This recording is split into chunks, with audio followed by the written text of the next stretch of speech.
গ্রামের মাঠে গেলে দুচোখ ভরে যায়, চারিদিকে শুধু টাটকা ফ্রেশ সবজি। আর এই ফসলগুলো ফলাতে আমার আব্বুর অনেক অক্লান্ত পরিশ্রম রয়েছে তার সাথে। যখন দেখি আমাদের ক্ষেতগুলো সব সবজিতে ভরে গেছে তখন মনটা আসলে ভালো লাগে, কারণ আমার আব্বু দিন রাত পরিশ্রম করে এই ফসলগুলো সঠিকভাবে পরিচর্যা করে যাতে সঠিক টাইমে এর ফলন অনেক ভালো হয়। তো ফাইনালি মাঠে গিয়ে দেখি আব্বু কাঁচামরিচের চাষ করেছে, সেগুলো পুরো একেবারে ভরে গেছে খেতে।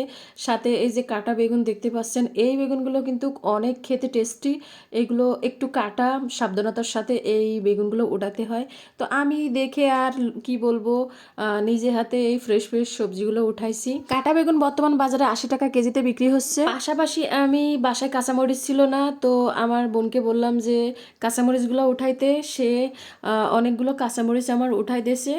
আর কি বলবো, আমার আব্বুর জমিতে যে এত পরিমাণ ফসল হয়েছে, মাসাল্লাহ। এখন যে কাঁচামরিচের দাম, সে বাজারে নিয়ে গেলে এর অনেক দাম পাবে। তো ক্ষেতগুলো আমি আসলে একটু ঘুরে ঘুরে দেখছিলাম এবং একটু ছোট ছোট করে ক্লিপ নিয়েছি আপনাদের সাথে শেয়ার করব বলে। ভালো ফসল পাওয়ার জন্য আমার আব্বু প্রতি মাসে কৃষি ট্রেনিং নিতে যায়, আর তাদের পরামর্শে কিন্তু এই ফসল ফলে। গ্রামে থাকার এই একটাই মজা যে সব কিছু আপনি পুরো ফ্রেশ এবং টাটকা খেতে পারবেন। পাশাপাশি গ্রামের পরিবেশটা একটু অন্যরকমই থাকে, শান্তশিষ্ট। যারা গ্রামে থেকে অভ্যস্ত তারা তো গ্রামেই থাকতে বেশি পছন্দ করে। এদিকে আমি আবার একটু ধনিয়া পাতা নিচ্ছিলাম। ধনিয়া পাতার গাছগুলো আসলে বড় হয়ে গেছে, এগুলো বয়স হয়ে গেছে, যার কারণে এরকম চেরি চেরি গাছের পাতাগুলো হয়ে গেছে।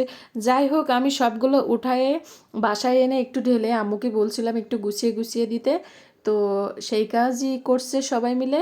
তো গ্রামের মাঠে গেলে আসলে দেখবেন আপনার মনে হবে যে আপনি পুরো বাজার করে নিয়ে আসছেন বাজার থেকে, কিন্তু না, এগুলো সবই আমাদের বাসার থেকে, বাসায় মাঠে নিজস্ব জমিতে লাগানো।